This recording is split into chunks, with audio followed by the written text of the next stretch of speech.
doubles and coffee. I was lucky enough to spend some time with a neurosurgeon, talking, liming, getting to know his story. And it just made me think, because since he was born into a family of doctors, mother and father doctors, and the passion and the desire from the beginning, from primary school, from home into secondary school, the brilliance, the attention to detail, the understanding into university, into internship at med school, internship across the board, specialism, the amount of work, the amount of discipline, concentration, not only the brain work, learning the physiology, the biology, the body, but also the skill with the hands, the amazing ability. The hands don't move, they don't shake, they constant. It reminded me of some of the greatest athletes, Brian Lara, Dwight York, that I've known and seen how they do their work and how they apply their trade every single day. And I realized that greatness occurs daily in minute little things and decisions made. People don't know that Dwight York spent so much time with a football, not distracted by other things in Tobago. He wanted to be a professional footballer and he put his mind to it. When I first met him, I couldn't believe the skill that this human being had. Like the ball was just attached to him. We were rivals at first, Signal Hill versus Fatima, but then on the national team at training, just the admiration of seeing this young boy with skill, with speed, the fitness, the 12-pack he had. Brian Charles Lara came into Fatima in 1981. I was in Form 2, he was in Form 1. And to see not only the football skill, the athleticism, the passion, the dream. His father, who cut his tail because we tried to get him, well, we succeeded to get him to play a national semi-final in under 14. They say the cut tail his father gave him, letting him know that cricket was his thing. He was born to be the greatest. Every day, watching him train on Fatima grounds. Harry Ramdas having his practice and Lara saying, no 6 overs. I'm going to bat until you out. If I out first ball, then I'm done. And we will finish football practice and that man's still batting. When he playing innings for Fatima, he just bat on and on and on. The passion, the skill, the hard work. I just saw a video yesterday of Michael Jordan saying, you know, sorry that I made it look so easy. Some of you all would have thought that greatness just came, that I was born to be great and so on. Sorry for not showing you all the losses, all the work, all the dribbling, all the skills, all the fitness, all the shuttles. Sorry for not showing you the pain that it took, the passion, the discipline, the desire to be the greatest. That video just hit a chord with me. And I realized that in our profession now, in politics, it's amazing that you, the people who understand that to be an expert, to be passionate, to be a champion, to be great, that it requires work, it requires passion, it requires discipline, it requires stick-to-itiveness. But in politics, you just accept anything. So somebody could sit down quiet in an air-conditioned office, do nothing, say nothing, fight for no one, don't get cussed from anybody, don't get abused from the PNM who in charge, don't get out there and walk the streets, take the cuss, take the heat, do the data, try to help, beg for hampers, beg for things, ask PNM to help, get rejected, PNM gallery on you, go into the parliament and see a bunch of arrogant, heartless, dotish people. But because of gerrymandering, because of COVID-19, we're #1 in the world, and our August election, where 35,000 people were left out of Trinidad and Tobago, unable to vote, and winning by 2,620 votes. We have to go through the torture of seeing incompetence, dotishness, people who fail mathematics, who didn't even take the exam, be a minister, and the whole country crumbling. And then all of a sudden, poof, election in the air, and people jump up from any little corner, trying to form a little party and say, I want to be prime minister. Let me put up a billboard. Let me do a podcast with an interview, put on makeup. Let me dance and scant on a cruise and show them that I have rhythm. Let me talk because I sung like my brilliant, amazing father who I am nothing like. My father who fought, who understood. My father who was the neurosurgeon of politics, who did it for the people, who fought for people left, right, and center. Police beat him. People fight. They lock him up. They lie on him. That was a great politician. But all of a sudden in politics, anybody just come from nowhere. They're doing all what they had to do, separate and apart, and they hear election. They say, oh, I'm jumping back in. All you come and vote for me. And then you, the people, really, some of you, not many.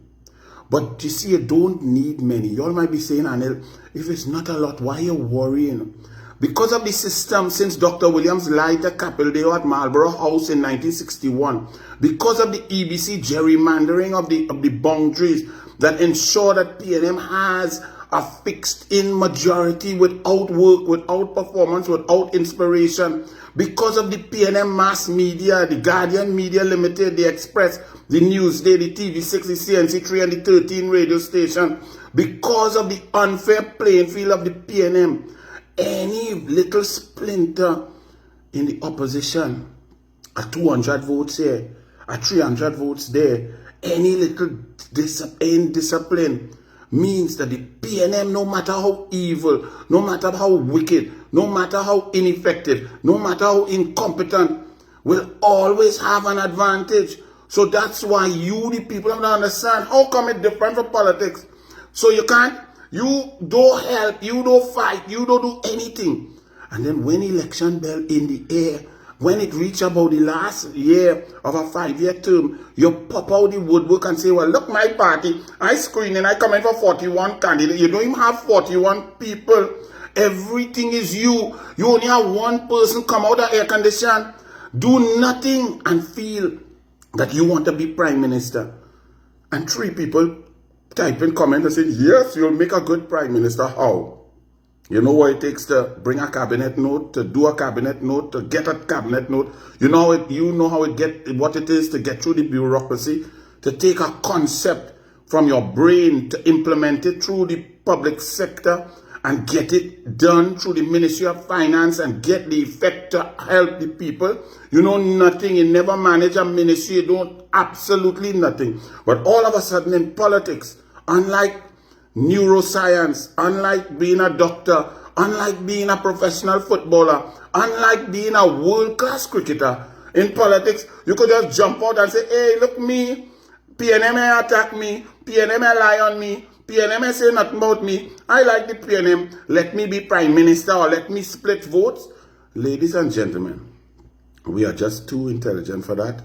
And this election is really too critical. Because even PNM know that they hate the PNM under Rowley. Even PNM know that they want to get rid of Imbert. Even the PNM supporters want to get rid of Marvin Gonzalez because the water situation is the worst. The PNM don't know that Fitzgerald Etelbert, narcolepsy, sleepy, sativa, Pomsite, ride a horse with an 8-year-old boy in his lap must go. Our country is nearly dead. It's on life support. It's in the ambulance getting CPR. The PNM must be defeated and rejected, not only in marginals, not only in Tobago, but in some of the PNM strongholds, to show the PNM that they have decimated the country. Imagine Rowley in a Christmas message could say, Trinidad and Tobago is still a blessed place. Yes, Rowley, we are, because some of us still surviving despite electing the devil to be prime minister, despite having an Obia man in the office of prime minister. We still have good people. We still have people feeding the homeless, fighting up without resources. We still have businessmen whose businesses not making profit, still donating to others. And when opposition people struggled and asked for toys and so on, they're giving you a few toys. They're giving you a little thing to help the people. Because the people of Trinidad and Tobago are blessed. Our country is blessed with resources, oil, gas, beaches, beauty, togetherness. a melting pot of cultures. But the blessings are diminishing because of the evil of you, Rowley, your Obia man. And that is why we must understand. They don't play games. Don't split your single vote. Don't feel it's just one vote and you want to put somebody new. New? What that means? What does new mean?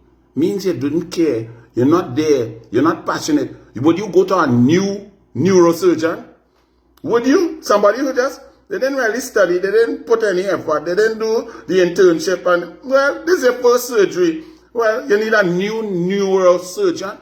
Would you be in a World Cup final and say, oh, let's pick a rookie to play, to bat at number 3. Let's not pick Brian Charles Lara, the greatest batsman of all time, world record holder. Leave here on the bench. Let's try somebody new. Would you, in a premiership match, to win the title against Manchester City, if you're Manchester United, would you say, hey, this is the biggest match of the year. Winner take all. Winner takes the trophy. Hey, look at 16-year-old there. Let's put him in center midfield and let's leave, or let's put him as a striker and let's leave Dwight York on the bench, a man who has scored over 300 goals and so on. Would you do that? So how in politics all you get is concept that something new means something without passion, without presence, without understanding, without information, without experience, without care, without knowing what to be done. But what that little new thing, shiny thing does is ensure that the Obi and the evil of the PNM could have a chance to come in, not because they deserve it, not because they earn it, not because their policies are good, because none of y'all can tell me one good PNM policy, but because of the cheating, the stealing of elections, the gerrymandering, the PNM and the EBC returning officers who are PNM, the boundaries that are shifted and changed continually since 1961 to give PNM an advantage, the PNM mass media, the PNM editors, the PNM shareholders of the PNM media will give them an opportunity.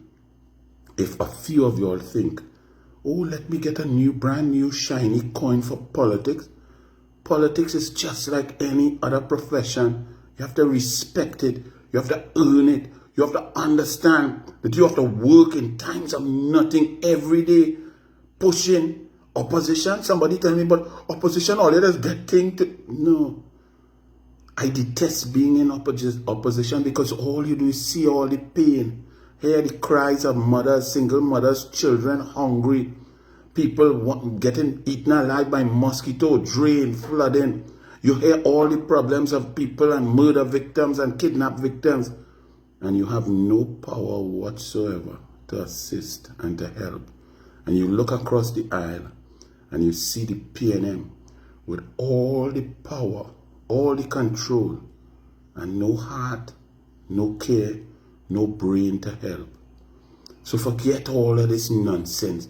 New party, splinter party, daddy child who stay in air-conditioned elitist and they do nothing and come down out of she air-conditioned down she step and do a podcast and say, let me sign a cardboard, I want to be prime minister. Forget that. Her father was good.